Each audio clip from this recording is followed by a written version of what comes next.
Hi everybody, welcome back to the kitchen. I know, it's been a minute, it's been all winter. And for us here in Northeast Florida, we had kind of an exceptionally cold winter. I know a lot of people did. We got down into the mid-20s a couple of times over the course of the winter, which I know for a lot of you think, boy, that's really not all that cold. We'll be in shorts in that kind of weather. But it's way colder than I signed up for when I moved down here. So I'm really happy to have spring right around the corner. And I wanted to show you something that I eat pretty much every day. It's a recipe that I call FauxCaccia. And it's a bread recipe that's based on the same dough as the 6-ingredient biscuits that I showed you a while back. It's really easy. It takes you about 40 minutes start to finish, and I wanted to show you how I do it. So here we go with FauxCaccia.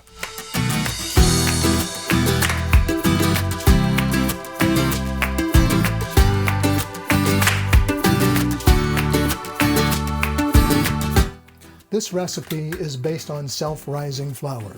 And as I've told you before, self-rising flour is simply flour that already has baking powder and baking soda mixed into it when it's produced. Now, this probably could be done as a gluten-free recipe. I know there are gluten-free bread flours that are out there, but you'd have to add a lot more additional baking powder and baking soda that I'm going to add just a little bit extra when I put this together. So just keep that in mind if you do want to make it a gluten-free recipe. I've not tried it. Maybe I'll try that next time and see what happens. But for right now, I'm just going to go ahead and get 2½ cups of self-rising flour.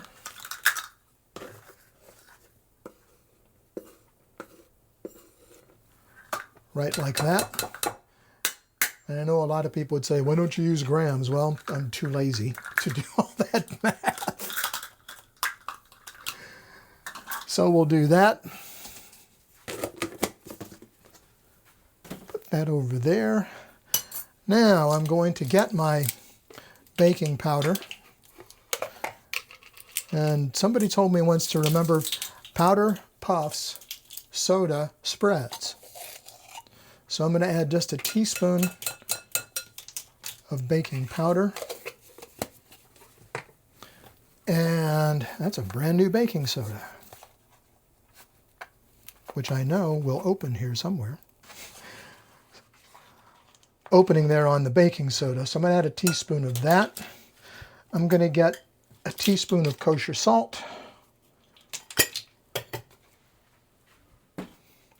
And then also in this, I'm going to add some seasoning. This is some dried basil. Kind of gives it that Italian flavoring. And this is just regular dried Italian seasoning. So I'll do all of that. And I'll get a whisk here and I'll just whisk all of that together. So I've got my herbs, salt, baking powder, baking soda, and self-rising flour. Now let's move to the buttermilk. And we've talked about this instant buttermilk before. It's a great way to keep just enough buttermilk on hand that you use what you need and never throw any away. I do have buttermilk in the freezer that I saved from when I made butter, that I use in some other recipes, but for this recipe, it's just as easy to use the powdered buttermilk. So 1 tablespoon per 1/4 cup of water, and then I'm going to add 2 large eggs. And you all know enough to know that you crack your eggs on the side and not on the rim of whatever it is you're putting them in. That helps keep the shells out. So we're going to give that a mix, the buttermilk and the eggs together. I maybe should have gotten the larger. In fact, I think I will. I have 2 sizes of this particular little mixer, and the larger one is going to be better for this application.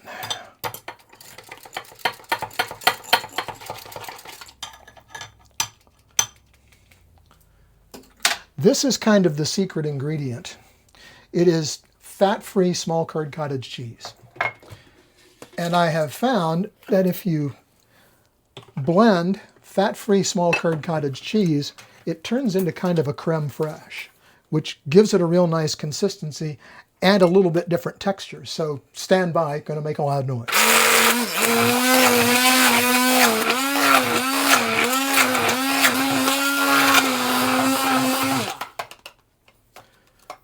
There we go. Sometimes the hardest part about doing that is just getting it all, or the bulk of it anyway, out of the stick blender. But that really makes a really nice...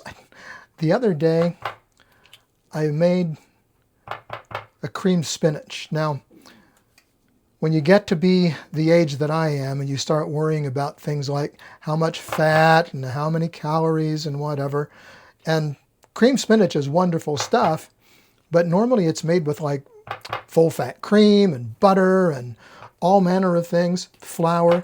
I just blended up some cottage cheese like that, mixed in a little chicken broth, and then put that into my spinach, and it was really good. Maybe we'll do that one of these days. We'll make, I'll show you how to make some kind of lower calorie, a little bit healthier creamed spinach. Anyway, so there's my cottage cheese. And we're about ready to start putting this together. So I've got my dry ingredients here. This is fat-free Greek yogurt. And that provides the basis for most of the moisture in this recipe. So we'll get all of that in there.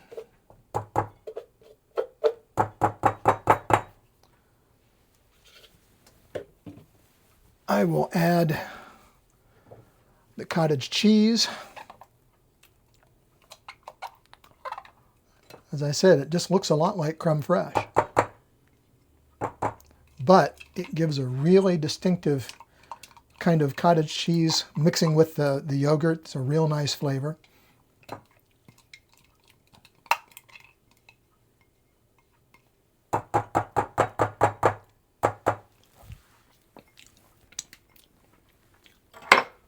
All that goes in there, and then we'll put in the buttermilk and egg, like so.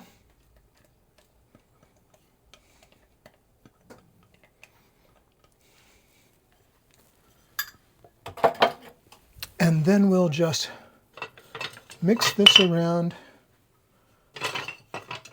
There's the one I want. Just enough to combine it. It's like almost any quick bread or biscuit dough. You don't want to overwork it. Kind of just want it to come together. And it is going to be a very sticky dough. It's just bordering on being a batter. Well, it's like when you make cornbread and you have cornbread batter, you think, how is that ever going to come together and bake? And it does. And this is kind of the same way. It is a dough, but it's a pretty loose, sticky dough. But that is exactly how you want it. Right like that. So with all of that done, it's time to move to the other side of the kitchen and start the baking process. All right, I've got my dough. This is a standard 9x13 pie pan, and I have a piece of parchment paper in the bottom that I'm going to stick to the bottom of the pan here just a little bit. Just going to throw a little of this on the bottom and then get that so it doesn't move around quite as much when I go spreading out this dough. Now I'm going to take this other cooking spray and I'm going to treat the rest of this pan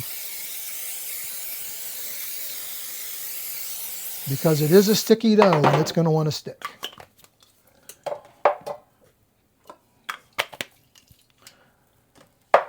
Now, we take the dough and I'm just going to start dumping it out into the baking pan.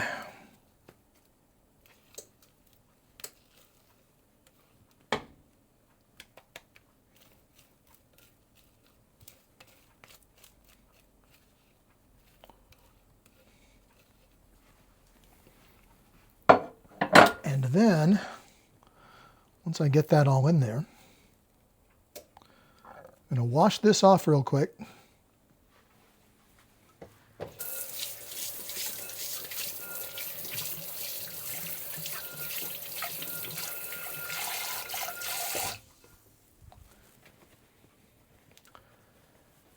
And then I'm going to just oil that up so that when I go to spread out the dough in the pan to the edges, it doesn't stick to the spatula.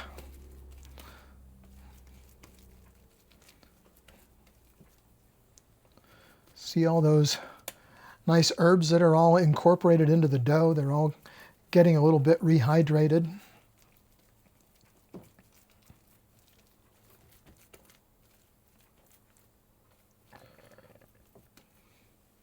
And I'm just going to get that as even as I can all the way across.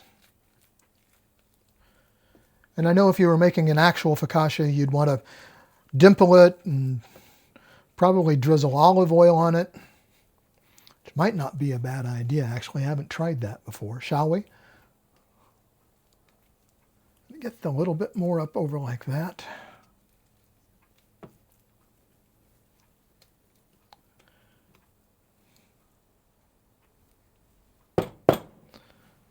And then what we'll do, I mean, why the heck not? Got just some olive oil here, and I'll spray the top of that with a little olive oil, a little actual olive oil. I've preheated my oven to 425 degrees. It's going to go in there for 8 minutes. We'll turn it and put it in for another 8 minutes.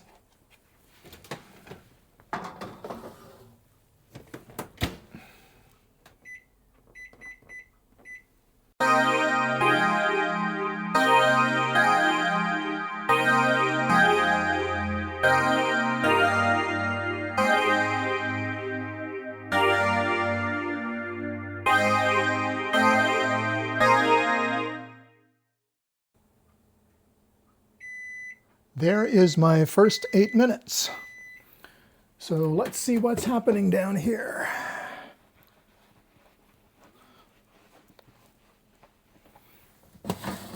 Yeah, you can see we're coming up.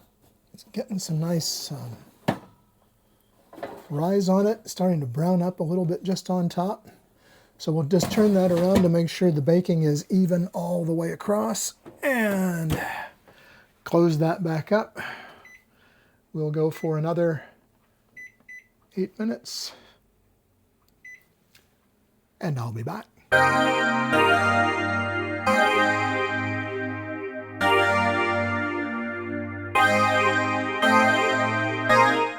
Well, there's my timer. So let's see what we've got.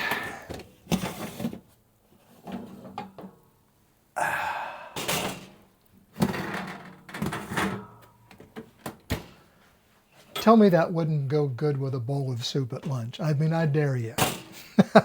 That looks wonderful. So before I actually take it out, I'll do the classic toothpick test, and it comes out nice and clean. So now we'll kind of go around and make sure we've got it pretty well loosened up from the sides here. And you may be wanting to ask, gee, Tom, why do you have 2 cooling racks out here? Well, I'll show you. Take that. That's still a little bit on the warm side. So we'll take that and turn it over like that, and we will unload the bread. Peel the bottom off. Then, I don't think I'll need those anymore. We'll simply take the other cooling rack, put it on top, flip it over again, and there you go. And we'll let it cool.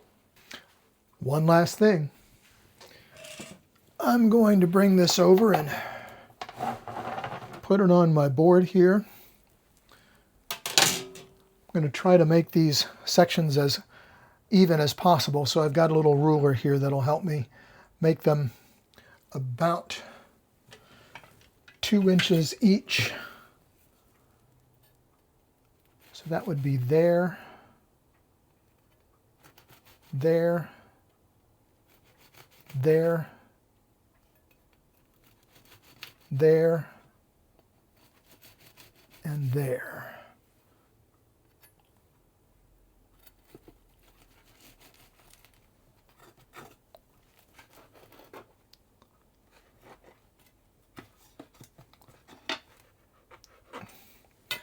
And I just want you to look at that texture. That's really nice and soft. You could make a really good sandwich out of that. Like if you cut them a little bit larger. There was a restaurant at LaFont Plaza in Washington, D.C. when I worked in the national capital area that made what we called pizza bread sandwiches, and they were made on FauxCaccia. And of course there were much bigger slabs of FauxCaccia than that, and that may have been one of the reasons that I have an ongoing weight problem. But they were really good. But you can see that would just make a delightful sandwich if you cut them a little bit bigger. Now I'm going to take those and just come right in half, right down the middle there.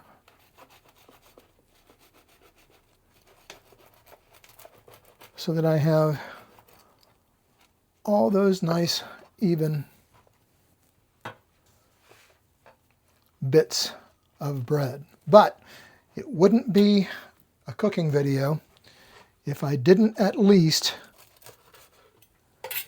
give it a taste.